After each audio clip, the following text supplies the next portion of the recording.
الكتاب لا ريب فيه هدى للمتقين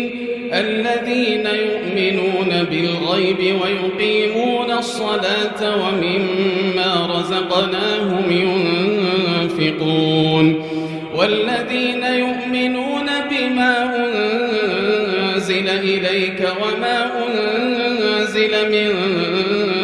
قبلك وبالآخرة هم يوقنون أولئك على هدى من ربهم وأولئك هم المفلحون إن الذين كفروا سواء عليهم أأنذرتهم أم لم تنذرهم لا يؤمنون ختم الله على قلوبهم وعلى سمعهم وعلى أبصارهم غشاوة ولهم عذاب عظيم ومن الناس من يقول آمنا بالله وباليوم الآخر وما هم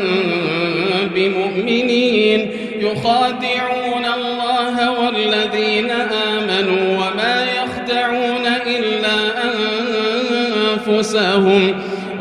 يخدعون إلا أنفسهم وما يشعرون في قلوبهم مرض فزادهم الله مرضا ولهم عذاب أليم بما كانوا يكذبون وإذا قيل لهم لا تفسدوا في الأرض قالوا إنما نحن مصلحون ألا إنهم هم المفسدون ولكن لا يشعرون وإذا قيل لهم آمنوا كما آمن الناس قالوا أنؤمن كما آمن السفهاء ألا إنهم هم السفهاء ولكن لا يعلمون وإذا لقوا الذين آمنوا قالوا آمنا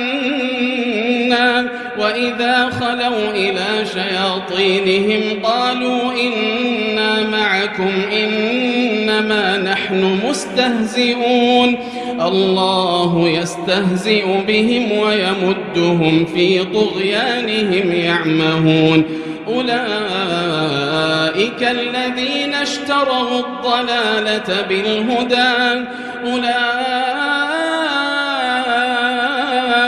الذين اشتروا الضلالة بالهدى فما ربحت تجارتهم وما كانوا مهتدين مثلهم كمثل الذي استوقد نارا فلما أضاءت ما حوله ذهب الله بنورهم وتركهم في ظلمات لا يبصرون صم بكم عمي فهم لا يرجعون أو كصيب من السماء فيه ظلمات ورعد وبرق يجعلون أصابعهم في آذانهم من الصواعق حذر الموت والله محيط بالكافرين يكاد البرق يخطف أبصارهم كلما أضاء لهم مشوا فيه وإذا أظلم عليهم قاموا ولو شاء الله لذهب بسمعهم وأبصارهم إن الله على كل شيء قدير يا أيها الناس اعبدوا ربكم ربكم الذي خلقكم والذين من قبلكم لعلكم تتقون الذي جعل لكم الأرض فراشا والسماء بناء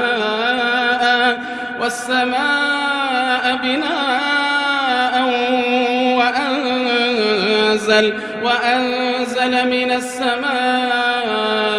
ماء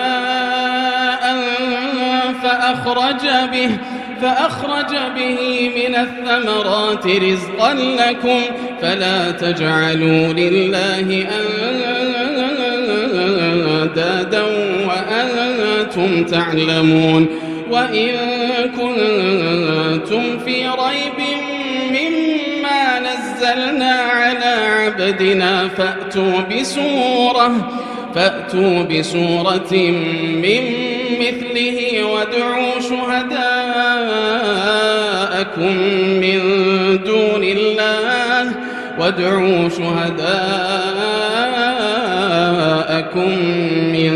دون الله إن كنتم صادقين فإن لم تفعلوا ولن تفعلوا فاتقوا النار التي وقودها الناس والحجارة أعدت للكافرين وبشر الذين آمنوا وعملوا الصالحات أن لهم جنات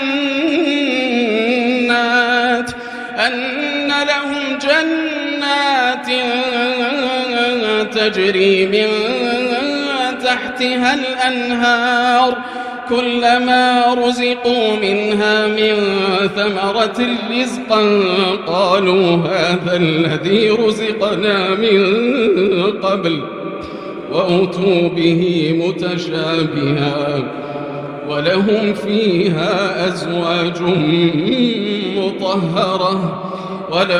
فيها أزواج مطهرة وهم فيها خالدون إن الله لا يستحيي أن يضرب مثلا ما بعوضة فما فوقها فأما الذين آمنوا فيعلمون أنه الحق من ربهم وأما الذين كفروا فيقولون ماذا أراد الله بهذا مثلا يضل به كثيرا ويهدي به كثيرا وما يضل به إلا الفاسقين الذين ينقضون عهد الله من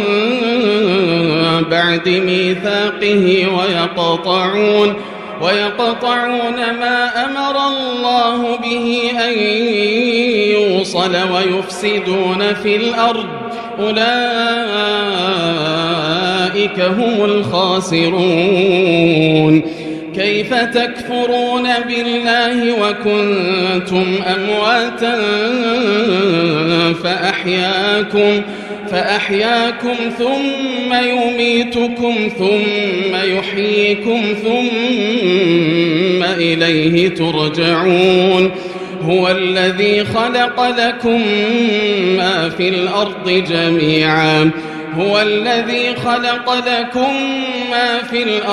جميعا ثم استوى إلى السماء فسواهن 7 سماوات وهو بكل شيء عليم وإذ قال ربك للملائكة إني جاعل في الأرض خليفة قالوا أتجعل فيها من يفسد فيها ويسفك الدماء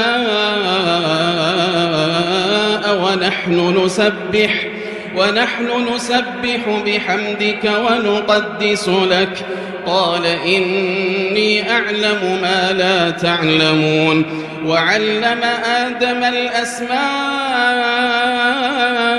كلها ثم عرضهم على الملائكة فقال أنبئوني بأسماء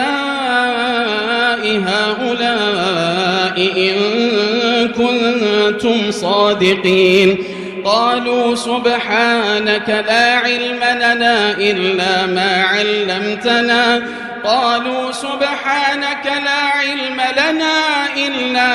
علمتنا إنك أنت العليم الحكيم. قال يا آدم أنبئهم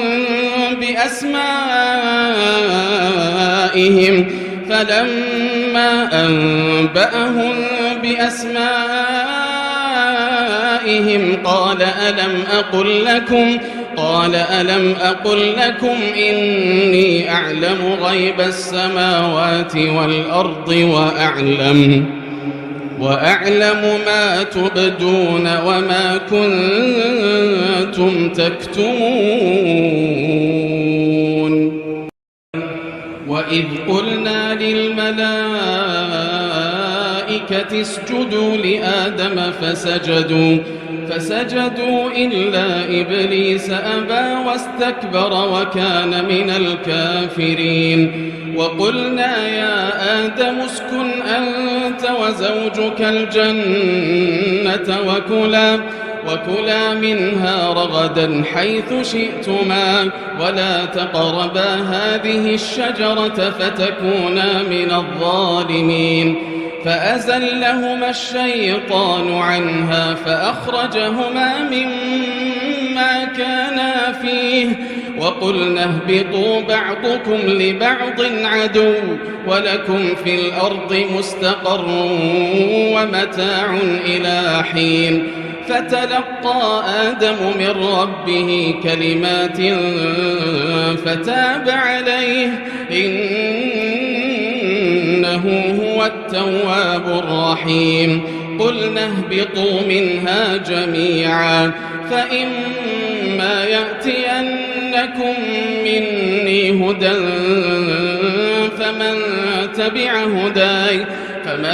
تبع هداي فلا خوف عليهم ولا هم يحزنون.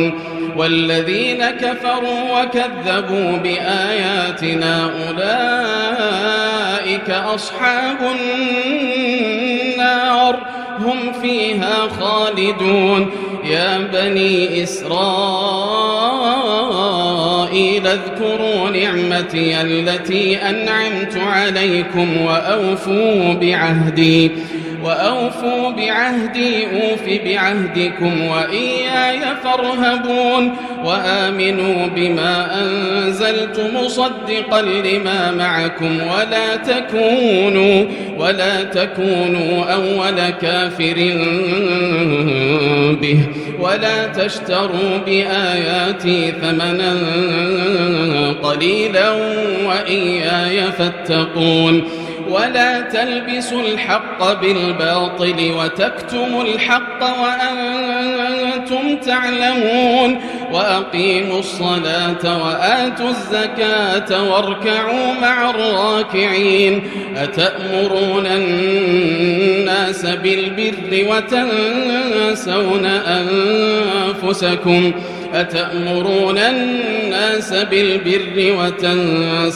أنفسكم وأنتم تتلون الكتاب أفلا تعقلون. واستعينوا بالصبر والصلاة وإنها لكبيرة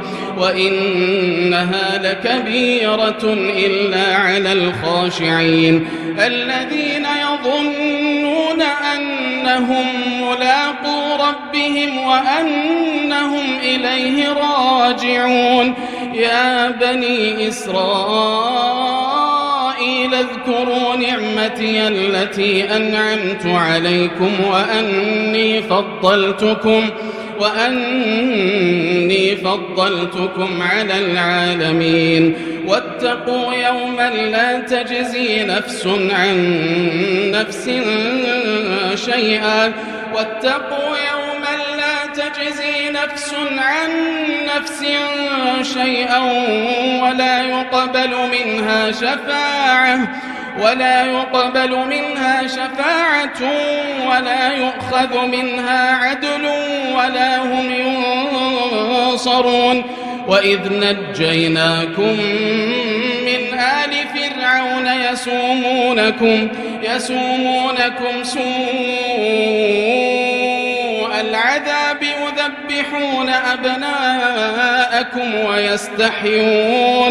يذبحون أبناءكم ويستحيون نساءكم وفي ذلكم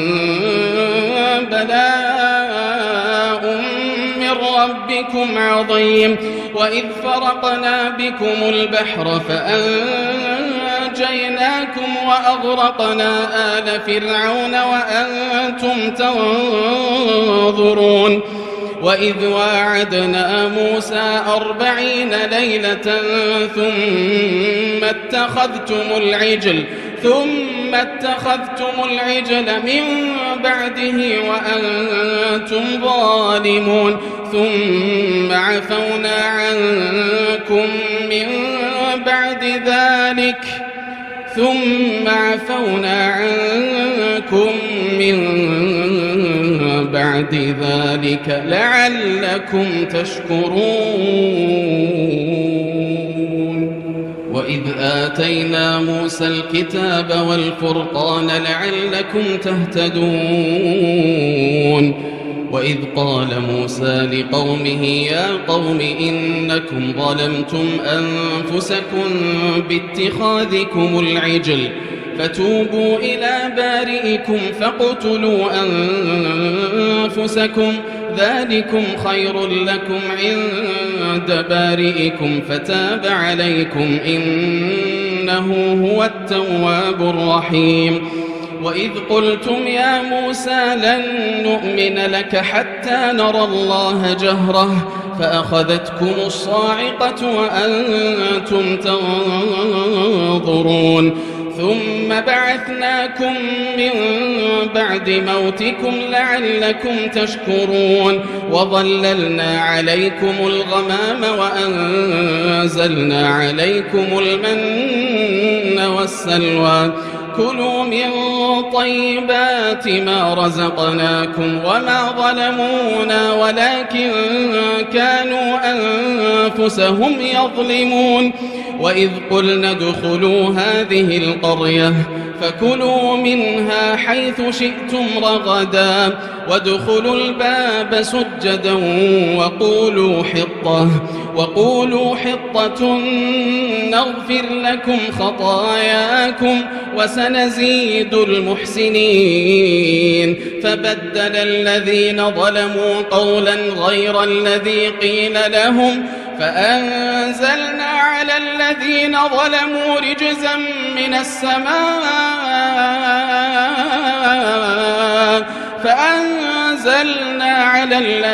ظلموا رجزا من السماء بما كانوا يفسقون وإذ استسقى موسى لقومه فقلنا اضرب بعصاك الحجر فانفجرت منه 12 عينا قد علم كل أناس مشربهم كلوا واشربوا من رزق الله ولا تعثوا في الأرض مفسدين وإذ قلتم يا موسى لن نصبر على طعام واحد فادع لنا ربك يخرج لنا مما تنبت الأرض من بقلها وقثائها وفومها وعدسها وبصلها قال أتستبدلون الذي هو أدنى بالذي هو خير اهبطوا مصرا فإن لكم ما سألتم وضربت عليهم الذلة والمسكنة وباءوا بغضب من الله ذلك بأنهم كانوا يكفرون بآيات الله ويقتلون النبيين بغير الحق ذلك بما عصوا وكانوا يعتدون إن الذين آمنوا والذين هادوا والنصارى والصابئين من آمن بالله واليوم الآخر وعمل صالحا فلهم أجرهم عند ربهم ولا خوف عليهم ولا هم يحزنون وإذ أخذنا ميثاقكم ورفعنا فوقكم الطور خذوا ما آتيناكم بقوة واذكروا ما فيه لعلكم تتقون ثم توليتم من بعد ذلك فلولا فضل الله عليكم ورحمته لكنتم من الخاسرين ولقد علمتم الذين اعتدوا منكم في السبت فقلنا لهم كونوا قردة خاسئين فجعلناها نكالا لما بين يديها وما خلفها وموعظة للمتقين وإذ قال موسى لقومه إن الله يأمركم أن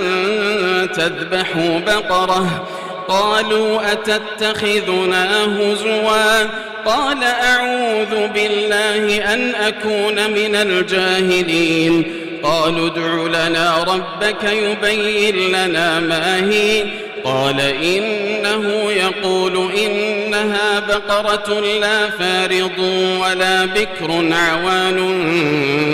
بين ذلك فافعلوا ما تؤمرون قالوا ادع لنا ربك يبين لنا ما لونها قال إنه يقول إنها بقرة صفراء فاقع لونها تسر الناظرين قالوا ادع لنا ربك يبين لنا ما هي إن البقرة شابه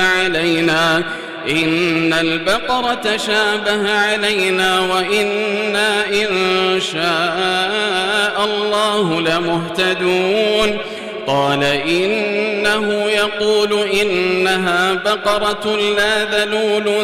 تثير الأرض ولا تسقي الحرث مسلمة لا شية فيها قالوا الآن جئت بالحق فذبحوها وما كادوا يفعلون وإذ قتلتم نفسا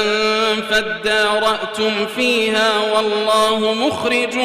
ما كنتم تكتمون فقلنا اضربوه ببعضها كذلك يحيي الله الموتى ويريكم آياته لعلكم تعقلون ثم قست قلوبكم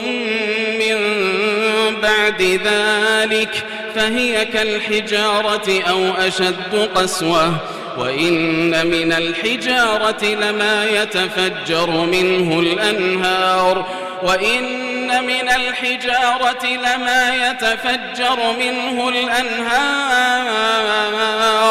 وإن منها لما يشقق فيخرج منه الماء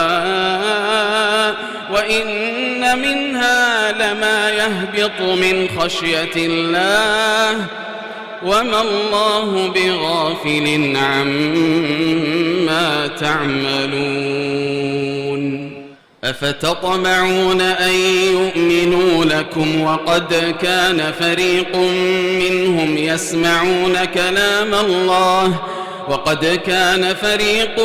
منهم يسمعون كلام الله ثم يحرفونه من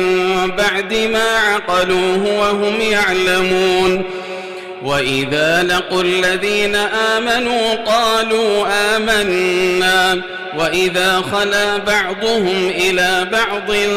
قالوا أتحدثونهم بما فتح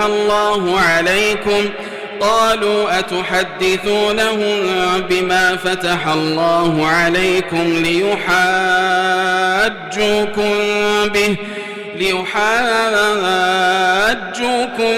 به عند ربكم أفلا تعقلون. أولا يعلمون أن الله يعلم ما يسرون وما يعلنون. ومنهم أميون لا يعلمون الكتاب إلا أماني وإن هم إلا يظنون. فويل للذين يكتبون الكتاب بأيديهم ثم يقولون هذا من عند الله ليشتروا به ثمنا قليلا فويل لهم مما كتبت أيديهم وويل لهم مما يكسبون. وقالوا لن تمسنا النار إلا أياما معدودة قل أتخذتم عند الله عهدا فلن يخلف الله عهده أم تقولون على الله ما لا تعلمون. بلى من كسب سيئة وأحاطت به خطيئته فأولئك أصحاب النار هم فيها خالدون. والذين آمنوا وعملوا الصالحات أولئك أصحاب الجنة هم فيها خالدون. وإذ أخذنا ميثاق بني إسرائيل لا تعبدون إلا الله وبالوالدين إحسانا وذي القربى واليتامى والمساكين وقولوا للناس حسنا وأقيموا الصلاة وآتوا الزكاة ثم توليتم إلا قليلا منكم وأنتم معرضون. وإذ أخذنا ميثاقكم لا تسفكون دماءكم ولا تخرجون أنفسكم من دياركم ثم أقررتم وأنتم تشهدون. ثم أنتم هؤلاء تقتلون أنفسكم وتخرجون فريقا منكم من ديارهم تظاهرون عليهم بالإثم والعدوان وإن يأتوكم أسارى تفادوهم وهو محرم عليكم إخراجهم أفتؤمنون ببعض الكتاب وتكفرون ببعض فما جزاء من يفعل ذلك منكم إلا خزي في الحياة الدنيا ويوم القيامة يردون إلى أشد العذاب وما الله بغافل عما تعملون. أولئك الذين اشتروا الحياة الدنيا بالآخرة فلا يخفف عنهم العذاب ولا هم ينصرون. ولقد آتينا موسى الكتاب وقفينا من بعده بالرسل وآتينا عيسى ابن مريم البينات وأيدناه بروح القدس أفكلما جاءكم رسول بما لا تهوى أنفسكم استكبرتم ففريقا كذبتم وفريقا تقتلون وقالوا قلوبنا غلف بل لعنهم الله بكفرهم فقليلا ما يؤمنون ولما جاءهم كتاب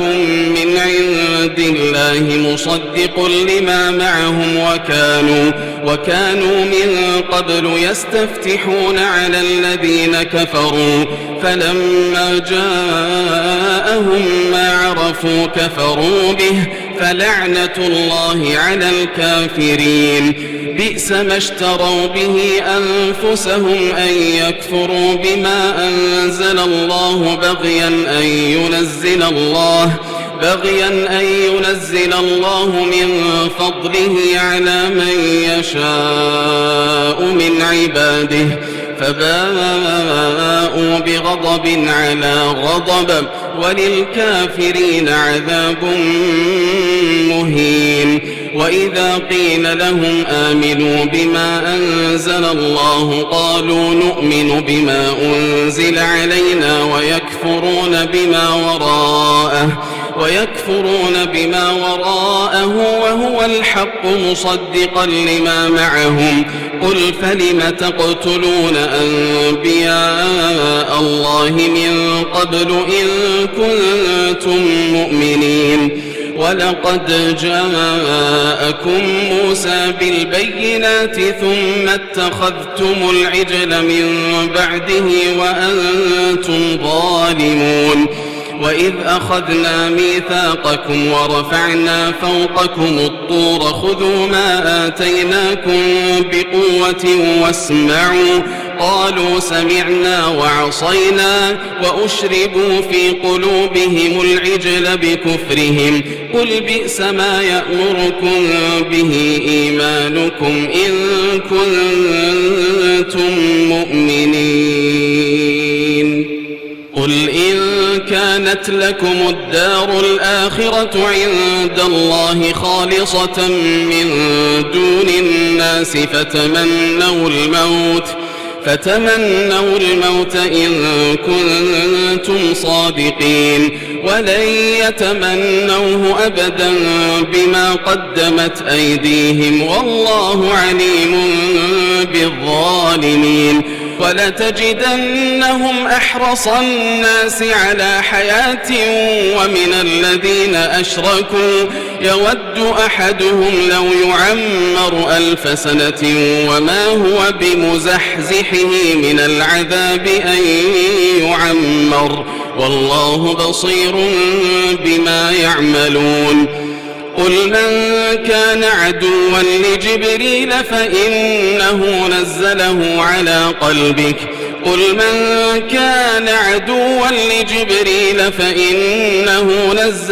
على قلبك بإذن الله مصدقا لما بين يديه وهدى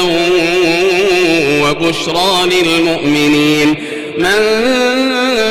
كان عدوا لله وملائكته ورسله وجبريل وميكال فإن الله عدو للكافرين ولقد أنزلنا إليك آيات بينات وما يكفر بها إلا الفاسقون أوكلما عاهدوا عهدا نبذه فريق منهم بل أكثرهم لا يؤمنون ولما جاءهم رسول من عند الله مصدق لما معهم نبذ فريق من الذين أوتوا الكتاب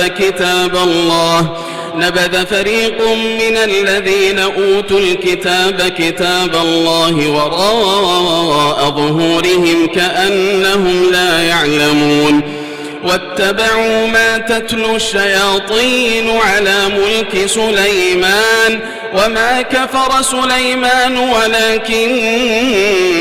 الشياطين كفروا يعلمون الناس السحر وما أنزل على الملكين ببابل هاروت وماروت وما يعلمان من أحد حتى يقولا إنما نحن فتنة فلا تكفر فيتعلمون منهما ما يفرقون به بين المرء وزوجه وما هم بضارين به من أحد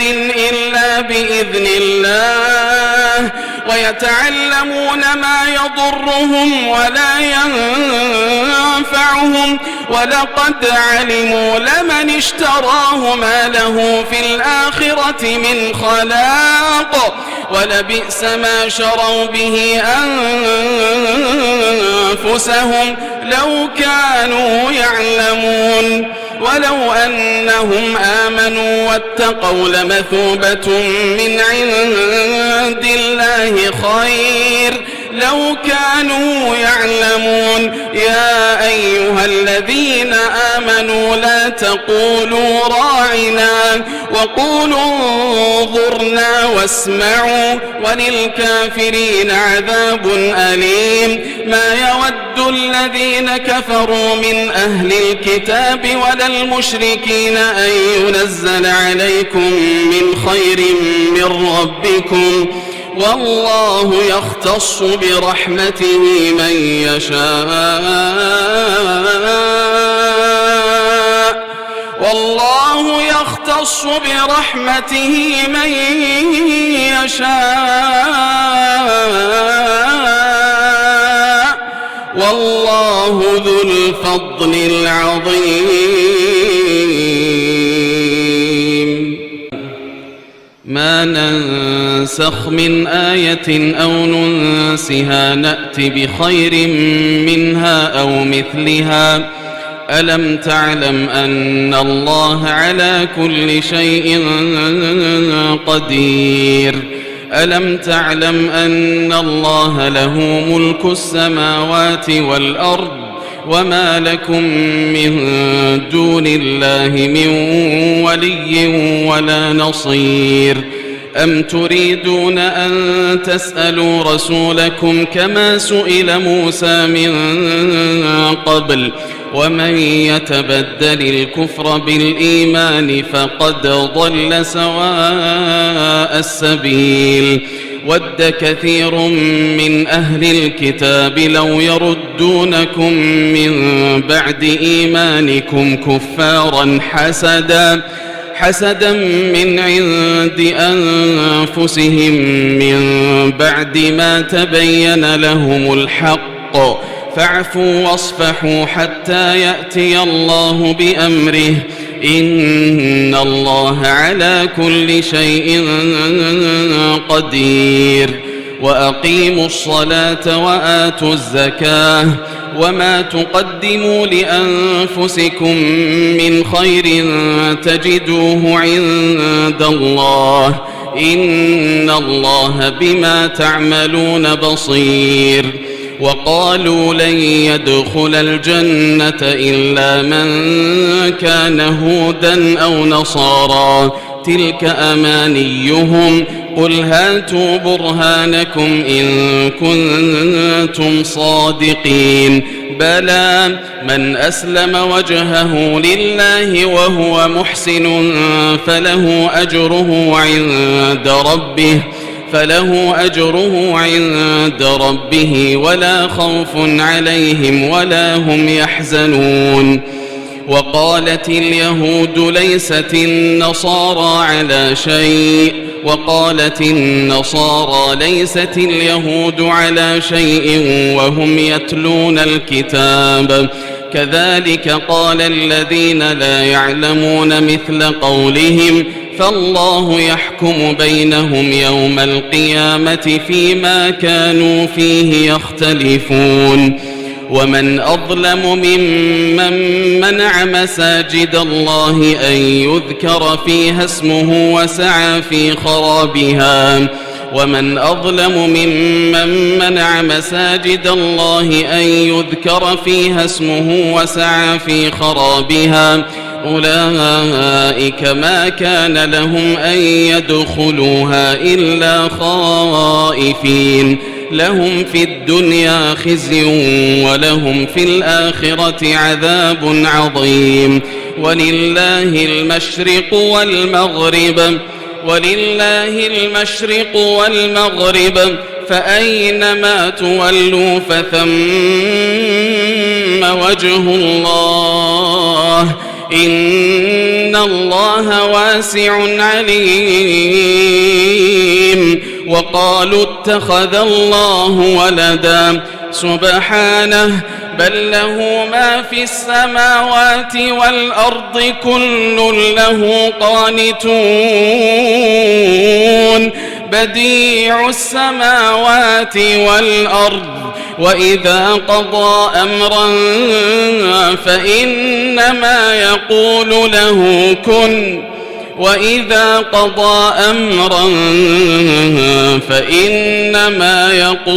له كن فيكون. وقال الذين لا يعلمون لولا يكلمنا الله أو تأتينا آية كذلك قال الذين من قبلهم مثل قولهم تشابهت قلوبهم قد بينا الآيات لقوم يوقنون. إنا أرسلناك بالحق بشيرا ونذيرا ولا تسأل عن أصحاب الجحيم. ولن ترضى عنك اليهود ولا النصارى حتى تتبع ملتهم قل إن هدى الله هو الهدى ولئن اتبعت أهواءهم بعد الذي جاءك من العلم ما لك من الله من ولي ولا نصير. الذين آتيناهم الكتاب يتلونه حق تلاوته أولئك يؤمنون به ومن يكفر به فأولئك هم الخاسرون. يا بني إسرائيل اذكروا نعمتي التي أنعمت عليكم وأني فضلتكم على العالمين. واتقوا يوما لا تجزي نفس عن نفس شيئا ولا يقبل منها عدل ولا تنفعها شفاعة ولا هم ينصرون. وإذ ابتلى إبراهيم ربه بكلمات فأتمهن قال إني جاعلك للناس إماما قال ومن ذريتي قال لا ينال عهد الظالمين. وإذ جعلنا البيت مثابة للناس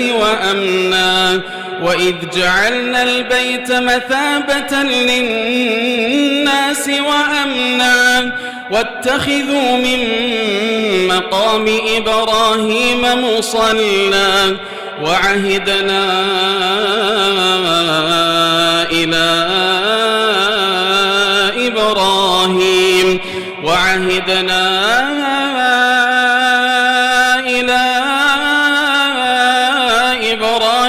وإسماعيل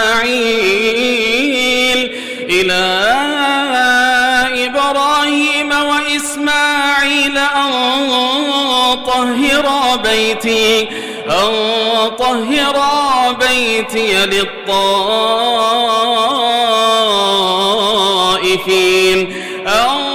طهرا بيتي للطائفين والعاكفين والركع السجود. وإذ قال إبراهيم رب اجعل هذا بلدا آمنا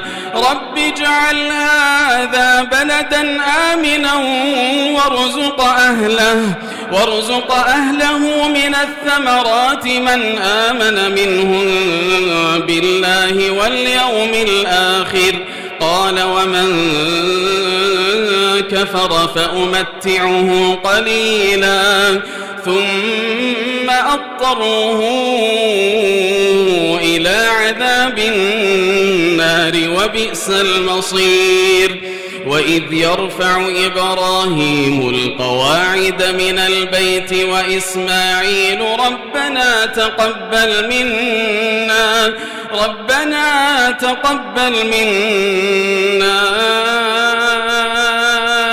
إنك أنت السميع العليم ربنا واجعلنا مسلمين لك ومن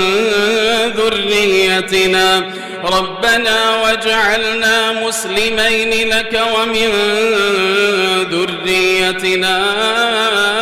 أمة مسلمة لك وأرنا مناسكنا وتب علينا إنك أنت التواب الرحيم ربنا وابعث فيهم رسولا منهم يتلو عليهم آياتك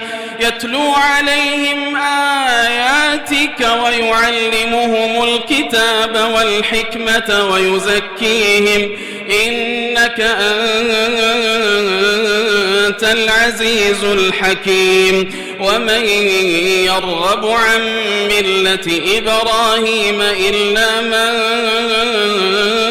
سفه نفسه ولقد اصطفيناه في الدنيا وإنه في الآخرة لمن الصالحين إذ قال له ربه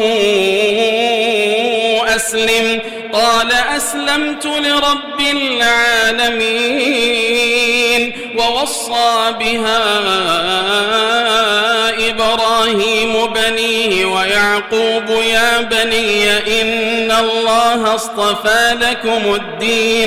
يا بني إن الله اصطفى لكم الدين فلا تموتن إلا وأنتم مسلمون أم كنتم شهداء إذ حضر يعقوب الموت إذ قال لبنيه ما تعبدون من بعدي قالوا نعبد إلهك وإله آبائك إبراهيم وإسماعيل وإسحاق إلها واحدا ونحن له مسلمون تلك أمة قد خلت لها ما كسبت ولكم ما كسبتم ولا تسألون عما كانوا يعملون.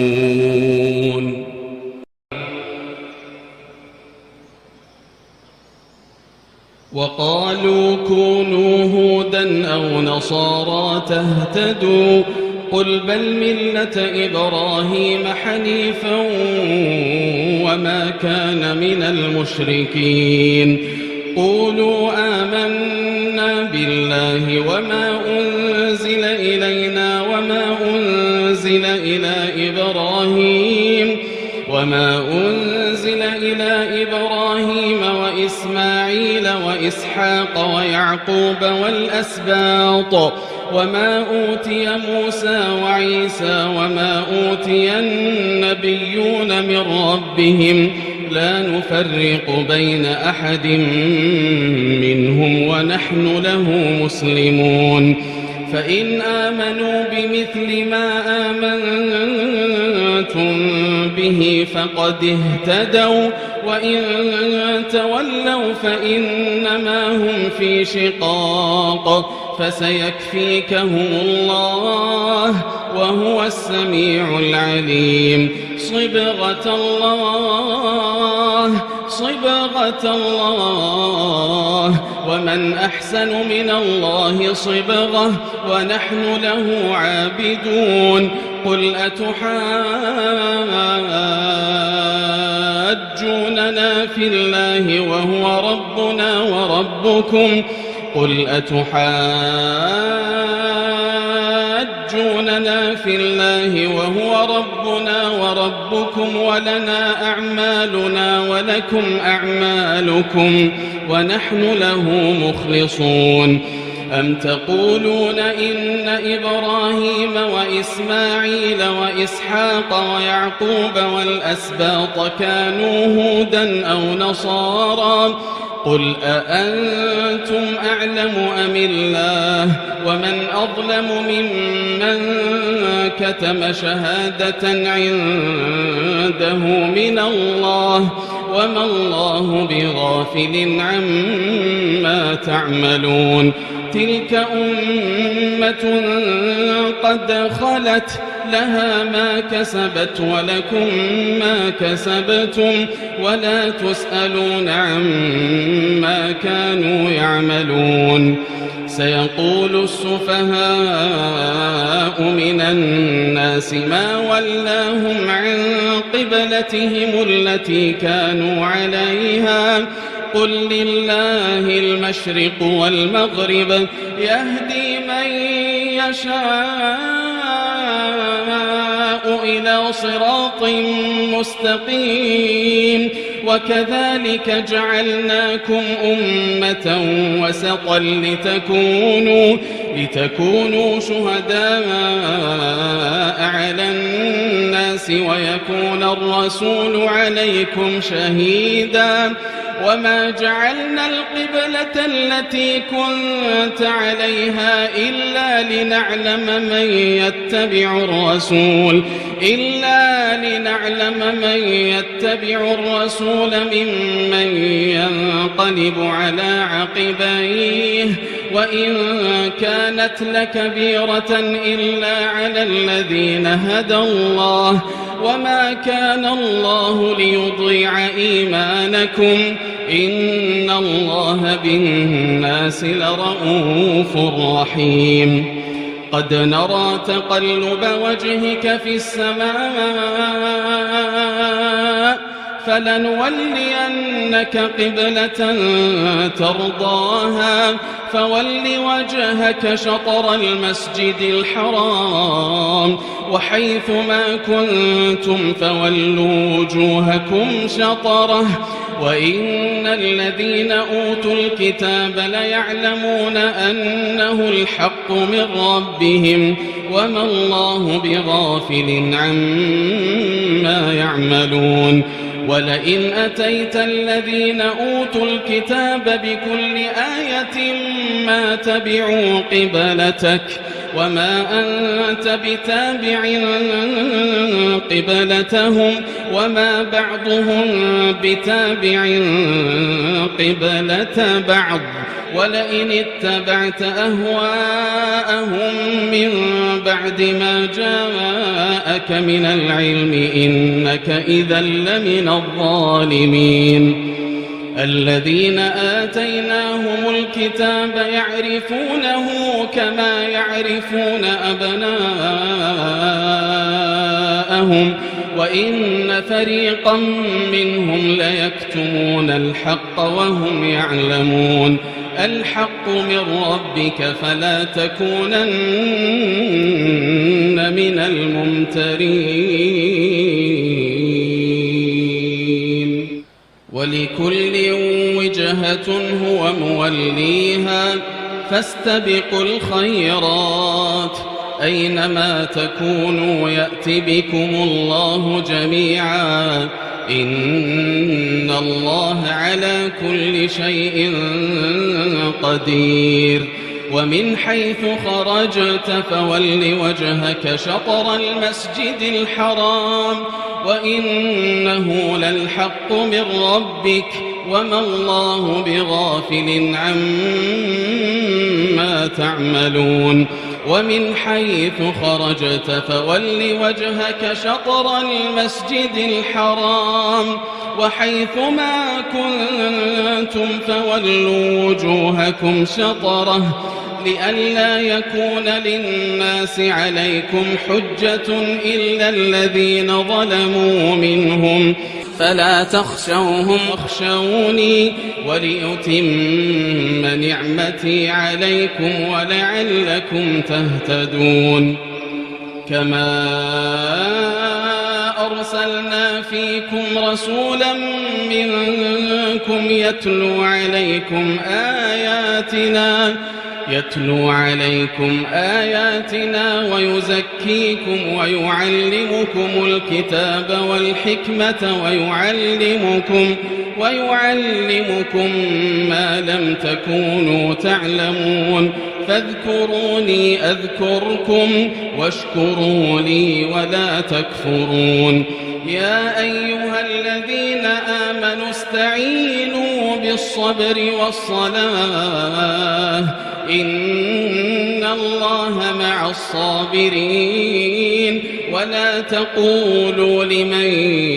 يقتل في سبيل الله أموات بل أحياء ولكن لا تشعرون ولنبلونكم بشيء من الخوف والجوع ونقص من الأموال والأنفس والثمرات وبشر الصابرين الذين إذا أصابتهم مصيبة قالوا إنا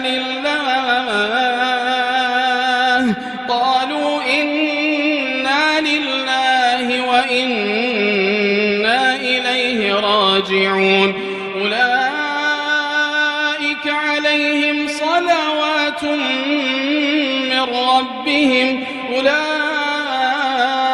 عليهم صلوات من ربهم ورحمة وأولئك هم المهتدون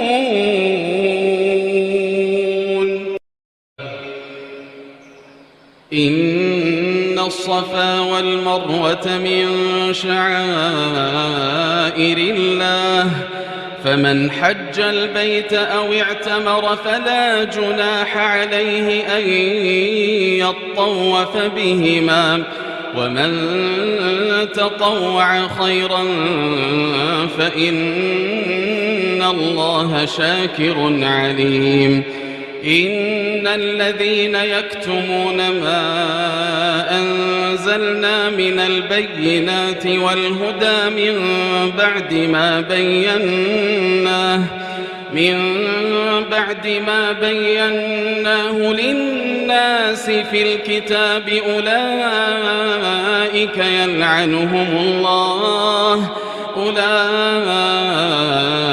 يلعنهم الله ويلعنهم اللاعنون إلا الذين تابوا وأصلحوا وبينوا فأولئك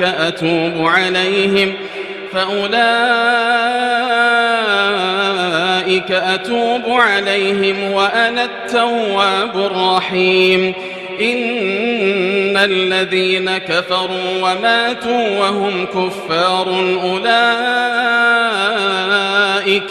أولئك عليهم لعنة الله والملائكة والناس أجمعين خالدين فيها لا يخفف عنهم العذاب ولا هم ينظرون خالدين فيها لا يخفف عنهم العذاب ولا هم ينظرون وإلهكم إله واحد لا إله إلا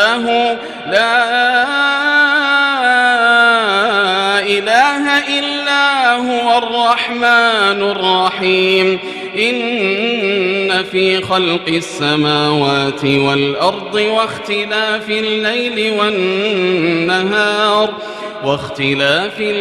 والنهار والفلك التي تجري في البحر بما ينفع الناس وما أنزل الله من السماء من ماء فأحيا به الأرض بعد موتها وبث فيها من كل دابة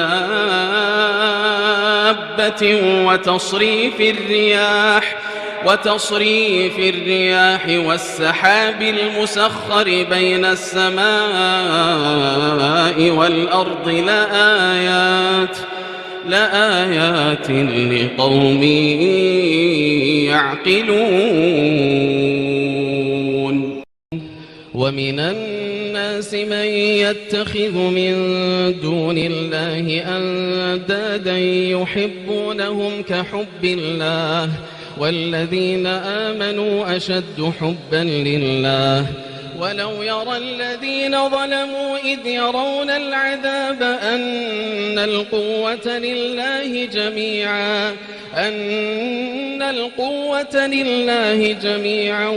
وأن الله شديد العذاب إذ تبرأ الذين اتبعوا من الذين اتبعوا ورأوا العذاب وتقطعت بهم الأسباب وقال الذين اتبعوا لو أن لنا كرة فنتبرأ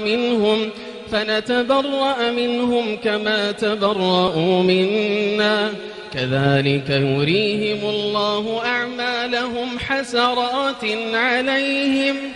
وما هم بخارجين من النار. يا أيها الناس كلوا مما في الأرض حلالا طيبا ولا تتبعوا خطوات الشيطان إنه لكم عدو مبين. إنما يأمركم بالسوء والفحشاء وأن تقولوا على الله ما لا تعلمون. وإذا قيل لهم اتبعوا ما أنزل الله قالوا بل نتبع ما ألفينا عليه آباءنا أولو كان آباؤهم لا يعقلون شيئا ولا يهتدون. ومثل الذين كفروا كمثل الذي ينعق بما لا يسمع إلا دعاء ونداء صم بكم عمي فهم لا يعقلون. يا أيها الذين آمنوا كلوا من طيبات ما رزقناكم واشكروا لله إن كنتم إياه تعبدون. إنما حرم عليكم الميتة والدم ولحم الخنزير وما أهل به لغير الله فمن اضطر غير باغ ولا عاد فلا إثم عليه إن الله غفور رحيم. إن الذين يكتمون ما أنزل الله من الكتاب ويشترون به ثمنا قليلا أولئك ما يأكلون في بطونهم إلا النار ولا يكلمهم الله يوم القيامة ولا يزكيهم ولهم عذاب أليم. أولئك الذين اشتروا الضلالة بالهدى والعذاب بالمغفرة فما أصبرهم على النار ذلك بأن الله نزل الكتاب بالحق وإن الذين اختلفوا في الكتاب لفي شقاق بعيد. ليس البر أن تولوا وجوهكم قبل المشرق والمغرب ولكن البر من آمن بالله واليوم الآخر والملائكة والكتاب والنبيين وآتى المال على حبه ذوي القربى واليتامى والمساكين وابن السبيل والسائلين وفي الرقاب وأقام الصلاة وآتى الزكاة والموفون بعهدهم إذا عاهدوا والصابرين في البأساء والضراء وحين البأس أولئك الذين صدقوا وأولئك هم المتقون. يا أيها الذين آمنوا كتب عليكم القصاص في القتلى الحر بالحر والعبد بالعبد والأنثى بالأنثى فمن عفي له من أخيه شيء فاتباع بالمعروف وأداء إليه بإحسان ذلك تخفيف من ربكم ورحمة فمن اعتدى بعد ذلك فله عذاب أليم. ولكم في القصاص حياة يا أولي الألباب لعلكم تتقون. كتب عليكم إذا حضر أحدكم الموت إن ترك خيرا الوصية للوالدين والأقربين بالمعروف حقا على المتقين فمن بدله بعدما سمعه فإنما إثمه على الذين يبدلونه إن الله سميع عليم. فمن خاف من موص جنفا أو إثما فأصلح بينهم فلا إثم عليه إن الله غفور رحيم. يا أيها الذين آمنوا كتب عليكم الصيام كما كتب على الذين من قبلكم لعلكم تتقون أياما معدودات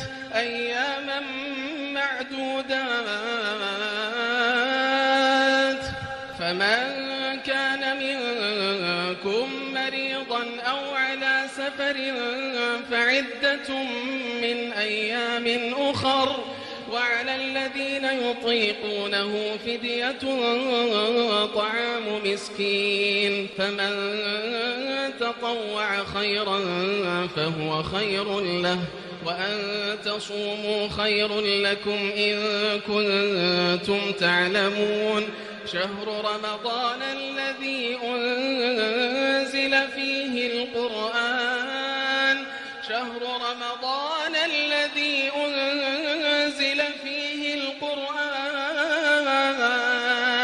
هدى للناس وبينات من الهدى والفرقان فمن شهد منكم الشهر فليصمه ومن كان مريضا أو على سفر فعدة من أيام أخر يريد الله بكم اليسر ولا يريد بكم العسر ولتكملوا العدة ولتكبروا الله على ما هداكم ولعلكم تشكرون. وإذا سألك عبادي عني فإني قريب أجيب دعوة الداع إذا دعان فليستجيبوا لي وليؤمنوا بي لعلهم يرشدون.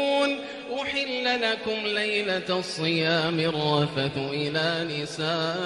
نسائكم هن لباس لكم وأنتم لباس لهن علم الله أنكم كنتم تختانون أنفسكم فتاب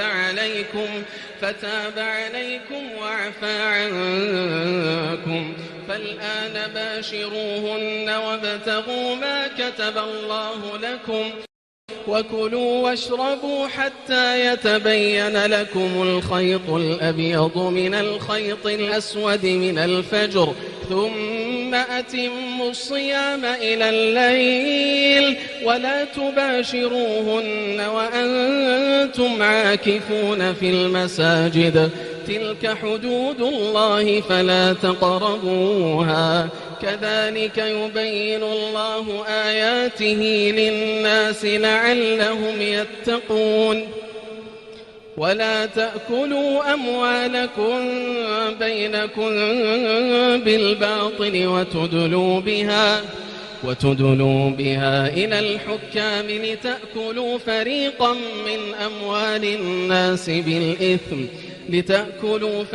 من أموال الناس بالإثم وأنتم تعلمون. يسألونك عن الأهلة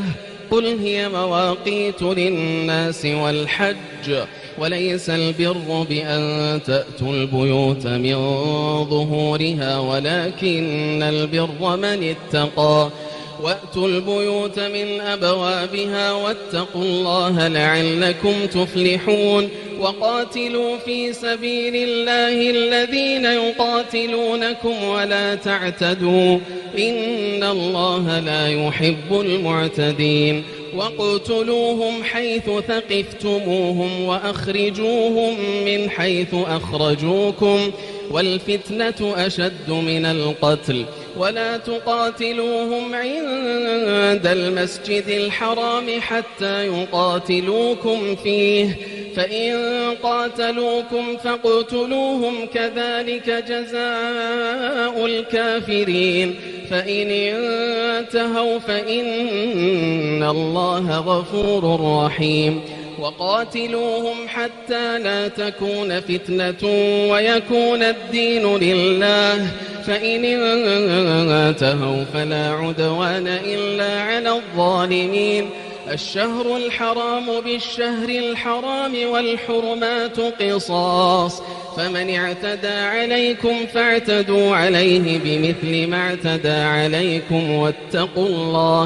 واتقوا الله واعلموا أن الله مع المتقين. وأنفقوا في سبيل الله ولا تلقوا بأيديكم إلى التهلكة وأحسنوا إن الله يحب المحسنين. وأتموا الحج والعمرة لله، فإن أحصرتم فما استيسر من الهدي، ولا تحلقوا رؤوسكم حتى يبلغ الهدي محله، فمن كان منكم مريضا أو به أذى من رأسه ففدية من صيام أو صدقة أو نسك، فإذا أمنتم فمن تمتع بالعمرة إلى الحج فما استيسر من الهدي، فمن لم يجد فصيام 3 أيام في الحج و7 إذا رجعتم، تلك 10 كاملة، ذلك لمن لم يكن أهله حاضر المسجد الحرام. واتقوا الله واعلموا أن الله شديد العقاب. الحج أشهر معلومات، فمن فرض فيهن الحج فلا رفث ولا فسوق ولا جدال في الحج، وما تفعلوا من خير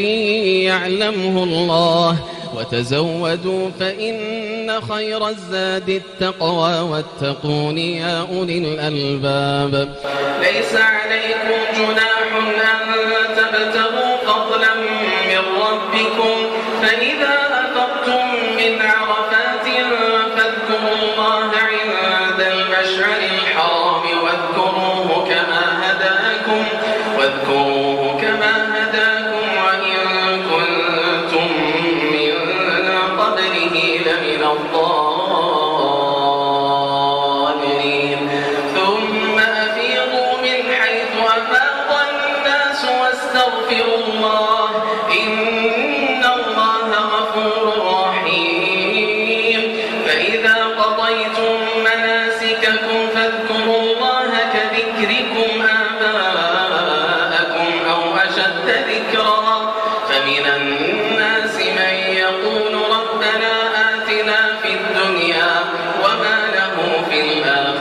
من خلاق ومنهم من يقول ربنا آتنا في الدنيا حسنة ومنهم من يقول ربنا آتنا في الدنيا حسنة وفي الآخرة حسنة وقنا عذاب النار أولئك لهم نصيب مما كسبوا والله سريع الحساب واذكروا الله في أيام معدودات فمن تعجل في يومين فلا إثم عليه ومن تأخر فلا إثم عليه لمن اتقى واتقوا الله واعلموا أنكم إليه تحشرون ومن الناس من يعجبك قوله في الحياة الدنيا ويشهد الله على ما في قلبه وهو ألد الخصام وإذا تولى سعى في الأرض ليفسد فيها ويهلك الحرث والنسل والله لا يحب الفساد وإذا قيل له اتق الله أخذته العزة بالإثم فحسبه جهنم ولبئس المهاد ومن الناس من يشري نفسه ابتغاء مرضات الله والله رؤوف بالعباد يا أيها الذين آمنوا ادخلوا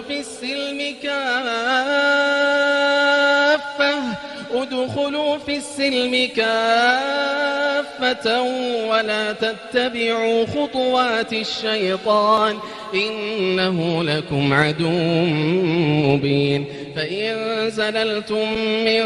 بعد ما جاءتكم البينات فاعلموا أن الله عزيز حكيم هل ينظرون إلا أن يأتيهم الله في ظلل من الغمام والملائكة وقضي الأمر وإلى الله ترجع الأمور سل بني إسرائيل كم آتيناهم من آية بينة ومن يبدل نعمة الله من بعد ما جاءته فإن الله شديد العقاب زين للذين كفروا الحياة الدنيا ويسخرون من الذين آمنوا والذين اتقوا فوقهم يوم القيامة والله يرزق من يشاء بغير حساب كان الناس أمة واحدة فبعث الله النبيين مبشرين ومنذرين وأنزل معهم الكتاب بالحق ليحكم بين الناس فيما اختلفوا فيه وما اختلف فيه إلا الذين أوتوه من بعد ما جاءتهم البينات بغيا بينهم فهدى الله الذين آمنوا لما اختلفوا فيه من الحق بإذنه والله يهدي من يشاء إلى صراط مستقيم أم حسبتم أن تدخلوا الجنة ولما يأتكم مثل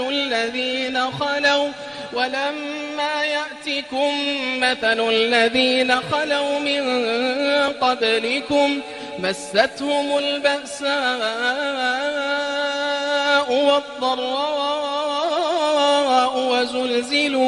وزلزلوا حتى يقول الرسول والذين آمنوا معه متى نصر الله ألا إن نصر الله قريب يسألونك ماذا ينفقون قل ما أنفقتم من خير فللوالدين والأقربين واليتامى والمساكين وابن السبيل وما تفعلوا من خير فإن الله به عليم كتب عليكم القتال وهو كره لكم وعسى أن تكرهوا شيئا وهو خير لكم وعسى أن تحبوا شيئا وهو شر لكم والله يعلم وأنتم لا تعلمون يسألونك عن الشهر الحرام قتال فيه قل قتال فيه كبير وصد عن سبيل الله وكفر به والمسجد الحرام وإخراج أهله منه أكبر عند الله والفتنة أكبر من القتل ولا يزالون يقاتلونكم حتى يردوكم عن دينكم إن استطاعوا ومن يرتدد منكم عن دينه فيمت وهو كافر فأولئك حبطت أعمالهم في الدنيا والآخرة وأولئك أصحاب النار هم فيها خالدون إن الذين آمنوا والذين هاجروا وجاهدوا في سبيل الله أولئك يرجون رحمة الله والله غفور رحيم يسألونك عن الخمر والميسر قل فيهما إثم كبير ومنافع للناس وإثمهما أكبر من نفعهما ويسألونك ماذا ينفقون قل العفو كذلك يبين الله لكم الآيات لعلكم تتفكرون في الدنيا والآخرة ويسألونك عن اليتامى قل إصلاح لهم خير وإن تخالطوهم فإخوانكم والله يعلم المفسد من المصلح ولو شاء الله لأعنتكم إن الله عزيز حكيم ولا تنكحوا المشركات حتى يؤمنوا ولأمة مؤمنة خير من مشركة ولو أعجبتكم ولا تنكحوا المشركين حتى يؤمنوا ولعبد مؤمن خير من مشرك ولو أعجبكم أولئك يدعون إلى النار والله يدعو إلى الجنة والمغفرة بإذنه ويبين آياته للناس لعلهم يتذكرون ويسألونك عن المحيض قل هو أذى فاعتزلوا النساء في المحيض ولا تقربوهن حتى يطهرن فإذا تطهرن فأتوهن من حيث أمركم الله إن الله يحب التوابين ويحب المتطهرين نساؤكم حرث لكم فأتوا حرثكم أنى شئتم وقدموا لأنفسكم واتقوا الله واعلموا أنكم ملاقوه وبشر المؤمنين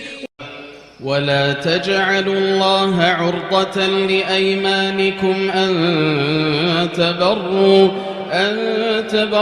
وتتقوا وتصلحوا بين الناس والله سميع عليم لا يؤاخذكم الله باللغو في أيمانكم ولكن يؤاخذكم بما كسبت قلوبكم والله غفور حليم للذين يؤلون من نسائهم تربص 4 أشهر فإن فاءوا فإن الله غفور رحيم وإن عزموا الطلاق فإن الله سميع عليم والمطلقات يتربصن بأنفسهن 3 قروء ولا يحل لهن أن يكتمن ما خلق الله في أرحامهن إن كن يؤمن بالله واليوم الآخر وبعولتهن أحق بردهن في ذلك إن أرادوا إصلاحا ولهن مثل الذي عليهن بالمعروف وللرجال عليهن درجة والله عزيز حكيم. الطلاق 2 فإمساك بمعروف أو تسريح بإحسان ولا يحل لكم أن تأخذوا مما آتيتموهن شيئا إلا أن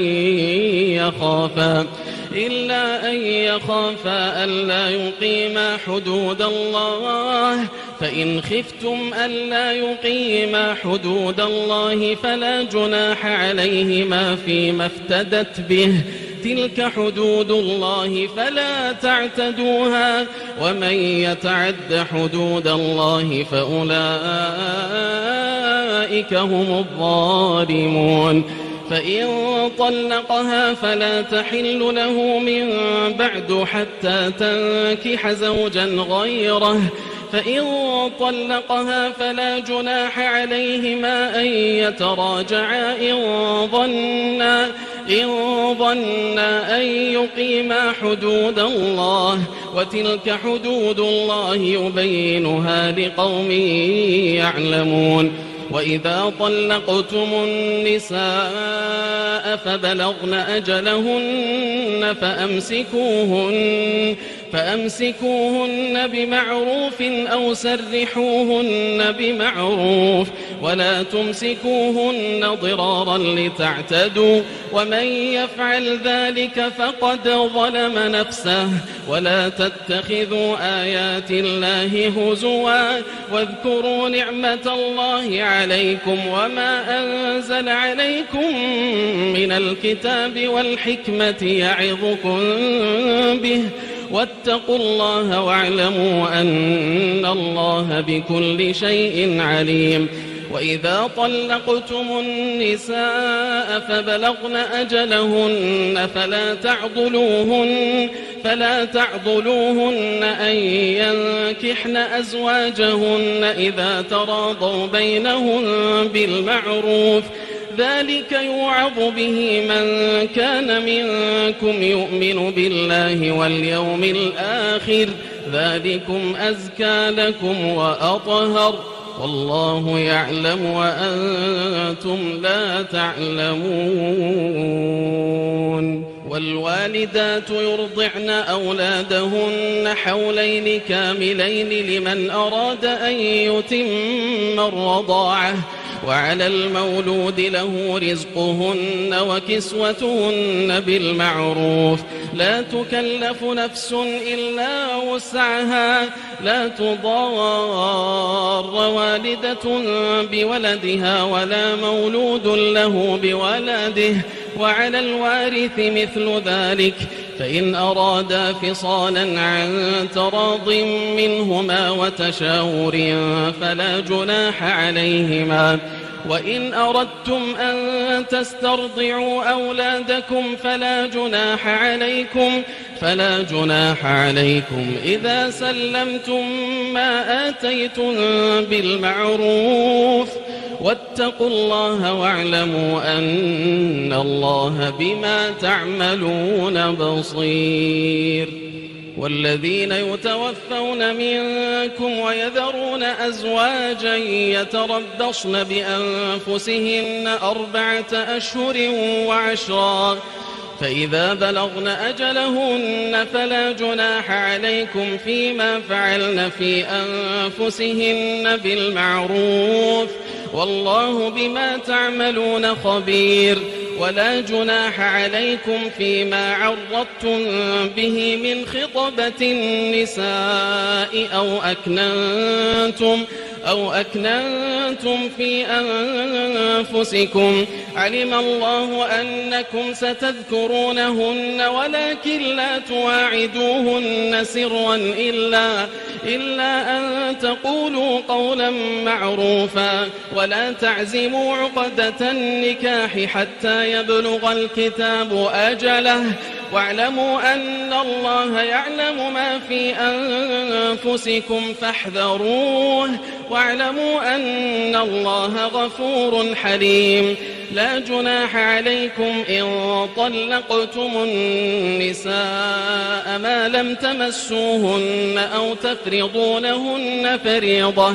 ومتعوهن على الموسع قدره وعلى المقتر قدره متاعا بالمعروف حقا على المحسنين وإن طلقتموهن من قبل أن تمسوهن وقد فرضتم لهن فريضة فنصف ما فرضتم إلا أن يعفون أو يعفو الذي بيده عقدة النكاح وأن تعفوا أقرب للتقوى ولا تنسوا الفضل بينكم إن الله بما تعملون بصير حافظوا على الصلوات والصلاة الوسطى وقوموا لله قانتين فإن خفتم فرجالا أو ركبانا فإذا أمنتم فاذكروا الله كما علمكم ما لم تكونوا تعلمون والذين يتوفون منكم ويذرون أزواجا وصية لأزواجهم متاعا إلى الحول غير إخراج فإن خرجن فلا جناح عليكم فيما فعلن في أنفسهن من معروف والله عزيز حكيم وللمطلقات متاع بالمعروف حقا على المتقين كذلك يبين الله لكم آياته لعلكم تعقلون ألم تر إلى الذين خرجوا من ديارهم وهم ألوف حذر الموت ألم تر إلى الذين خرجوا من ديارهم وهم ألوف حذر الموت فقال لهم الله موتوا ثم أحياهم إن الله لذو فضل على الناس ولكن أكثر الناس لا يشكرون وقاتلوا في سبيل الله واعلموا أن الله سميع عليم من ذا الذي يقرض الله قرضا حسنا فيضاعفه له أضعافا كثيرة والله يقبض ويبسط وإليه ترجعون ألم تر إلى الملأ من بني إسرائيل من بعد موسى إذ قالوا لنبي له مبعث لنا ملكا نقاتل في سبيل الله قال هل عسيتم إن كتب عليكم القتال ألا تقاتلوا قالوا وما لنا ألا نقاتل في سبيل الله وقد أخرجنا من ديارنا وأبنائنا فلما كتب عليهم القتال تولوا إلا قليلا منهم والله عليم بالظالمين وقال لهم نبيهم إن الله قد بعث لكم طالوت ملكا قالوا أنى يكون له الملك علينا ونحن أحق بالملك منه ولم يؤت سعة من المال قال إن الله اصطفاه عليكم وزاده بسطة في العلم والجسم والله يؤتي ملكه من يشاء والله واسع عليم وقال لهم نبيهم إن آية ملكه أن يأتيكم التابوت فيه سكينة من ربكم وبقية مما ترك آل موسى وآل هارون تحمله الملائكة إن في ذلك لآية لكم إن كنتم مؤمنين فلما فصل طالوت بالجنود قال إن الله مبتليكم بنهر فمن شرب منه فليس مني ومن لم يطعمه فإنه مني إلا من اغترف غرفة بيده فشربوا منه إلا قليلا منهم فلما جاوزه هو والذين آمنوا معه قالوا لا طاقة لنا اليوم بجالوت وجنوده قال الذين يظنون أنهم ملاقو الله كم من فئة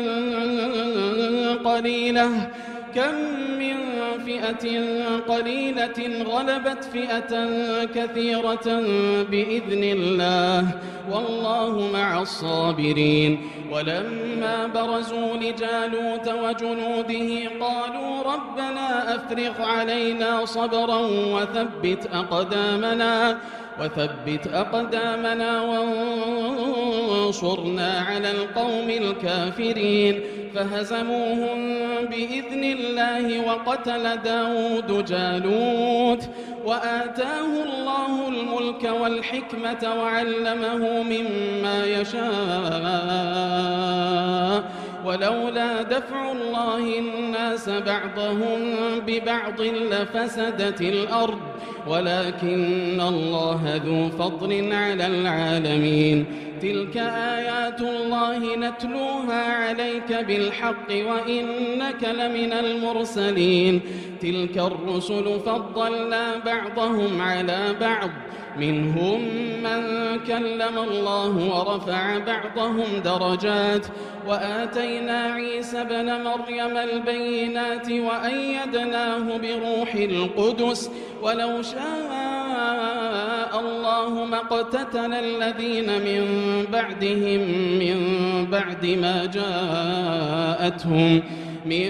بعد ما جاءتهم البينات ولكن اختلفوا فمنهم من آمن ومنهم من كفر ولو شاء الله ما اقتتلوا ولكن الله يفعل ما يريد يا أيها الذين آمنوا أنفقوا مما رزقناكم من قبل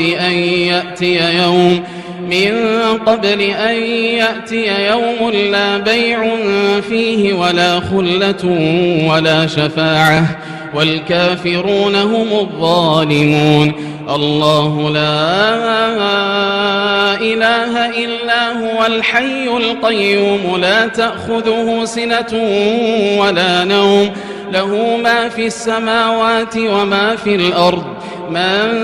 ذا الذي يشفع عنده إلا بإذنه يعلم ما بين أيديهم وما خلفهم ولا يحيطون بشيء من علمه إلا بما شاء وسع كرسيه السماوات والأرض ولا يؤوده حفظهما وهو العلي العظيم لا إكراه في الدين قد تبين الرشد من الغي فمن يكفر بالطاغوت ويؤمن بالله فقد استمسك بالعروة الوثقى لا انفصام لها والله سميع عليم الله ولي الذين آمنوا يخرجهم من الظلمات إلى النور والذين كفروا أولياؤهم الطاغوت يخرجونهم من النور إلى الظلمات أولئك أصحاب النار هم فيها خالدون ألم تر إلى الذي حاج إبراهيم في ربه أن آتاه الله الملك إذ قال إبراهيم ربي الذي يحيي ويميت قال أنا أحيي وأميت قال إبراهيم فإن الله يأتي بالشمس من المشرق فأت بها من المغرب فبهت الذي كفر والله لا يهدي القوم الظالمين أو كالذي مر على قرية وهي خاوية على عروشها قال أنى يحيي هذه الله بعد موتها فأماته الله 100 عام ثم بعثه قال كم لبثت قال لبثت يوما أو بعض يوم قال بل لبثت 100 عام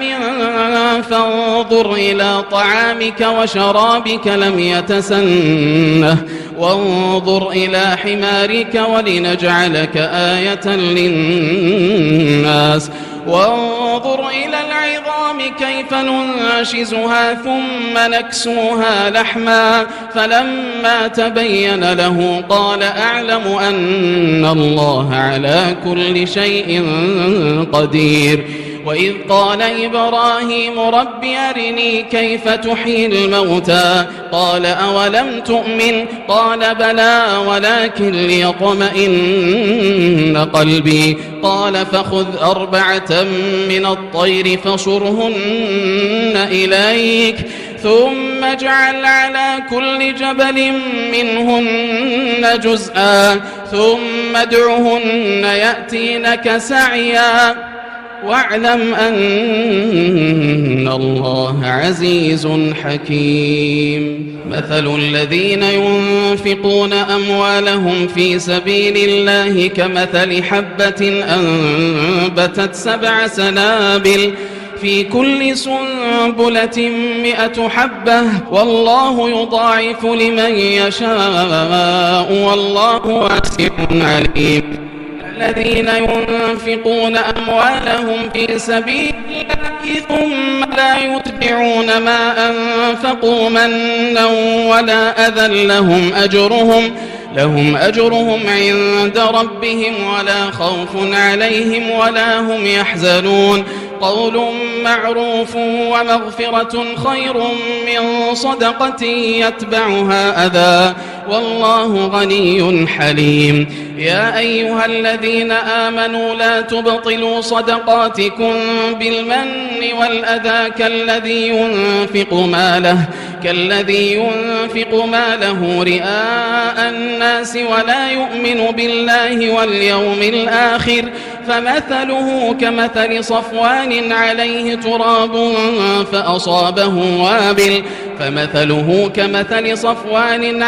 تراب فأصابه وابل فتركه صلدا لا يقدرون على شيء مما كسبوا والله لا يهدي القوم الكافرين ومثل الذين ينفقون أموالهم ابتغاء مرضات الله وتثبيتا من أنفسهم كمثل جنة بربوة أصابها وابل فآتت أكلها ضعفين فإن لم يصبها وابل فطل والله بما تعملون بصير أيود أحدكم أن تكون له جنة من نخيل وأعناب تجري من تحتها الأنهار له فيها من كل الثمرات وأصابه الكبر وله ذرية ضعفاء فأصابها إعصار فيه نار فاحترقت كذلك يبين الله لكم الآيات لعلكم تتفكرون يا أيها الذين آمنوا أنفقوا من طيبات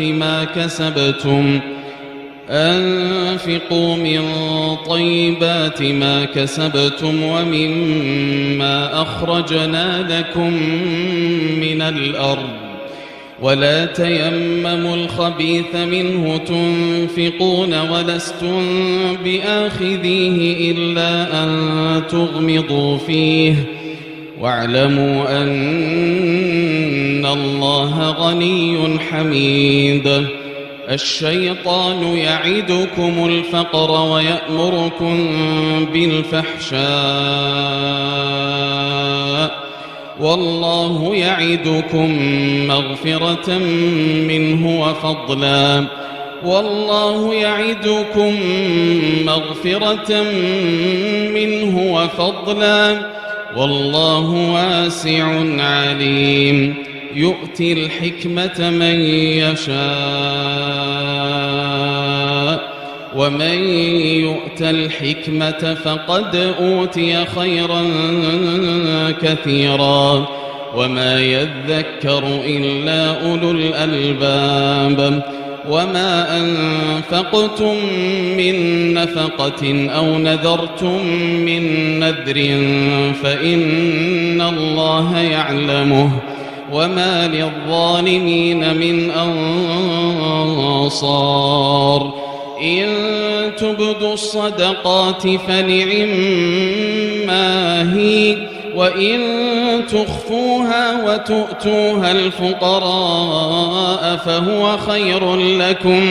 فهو خير لكم ويكفر عنكم من سيئاتكم والله بما تعملون خبير ليس عليك هداهم ولكن الله يهدي من يشاء وما تنفقوا من خير فلأنفسكم وما تنفقون إلا ابتغاء وجه الله وما تنفقوا من خير يوفى إليكم وأنتم لا تظلمون للفقراء الذين أحصروا في سبيل الله لا يستطيعون ضربا في الأرض يحسبهم الجاهل أغنياء من التعفف تعرفهم بسيماهم لا يسألون الناس إلحافا وما تنفقوا من خير فإن الله به عليم الذين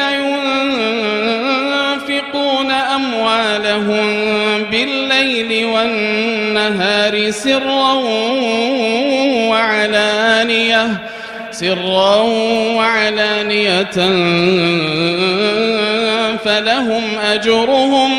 فلهم أجرهم عند ربهم ولا خوف عليهم ولا هم يحزنون الذين يأكلون الربا لا يقومون إلا كما يقوم الذي يتخبطه الشيطان من المس ذلك بأنهم قالوا إنما البيع مثل الربا وأحل الله البيع وحرم الربا فمن جاءه موعظة من ربه فانتهى فله ما سلف وأمره إلى الله ومن عاد فأولئك أصحاب النار هم فيها خالدون يمحق الله الربا ويربي الصدقات والله لا يحب كل كفار أثيم إن الذين آمنوا وعملوا الصالحات وأقاموا الصلاة وآتوا الزكاة لهم أجرهم عند ربهم ولا خوف عليهم ولا هم يحزنون يا أيها الذين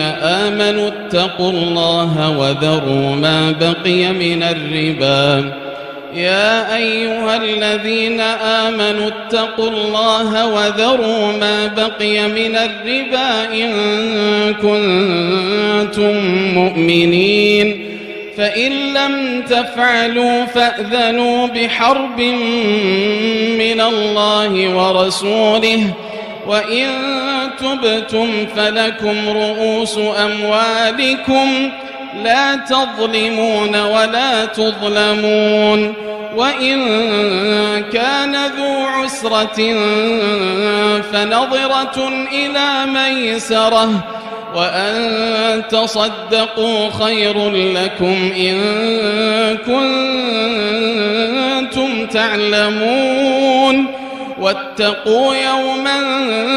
ترجعون فيه إلى الله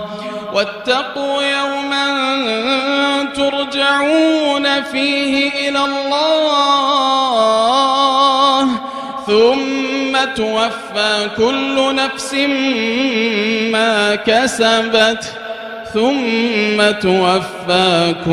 نفس ما كسبت وهم لا يظلمون.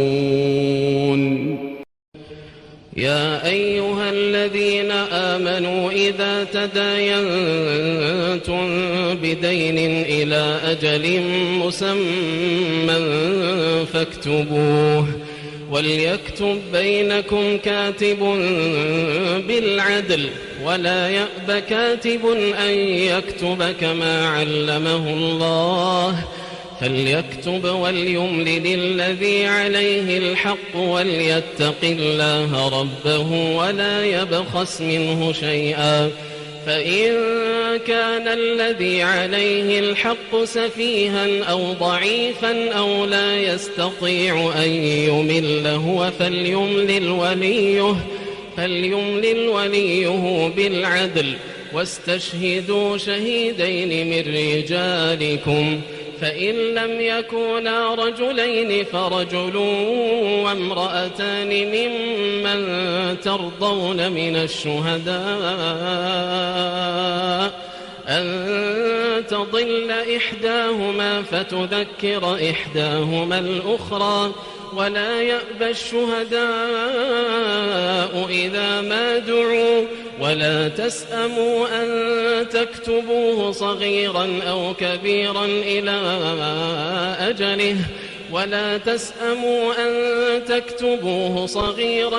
كبيرا إلى أجله ذلكم أقسط عند الله وأقوم للشهادة وأدنى ألا ترتابوا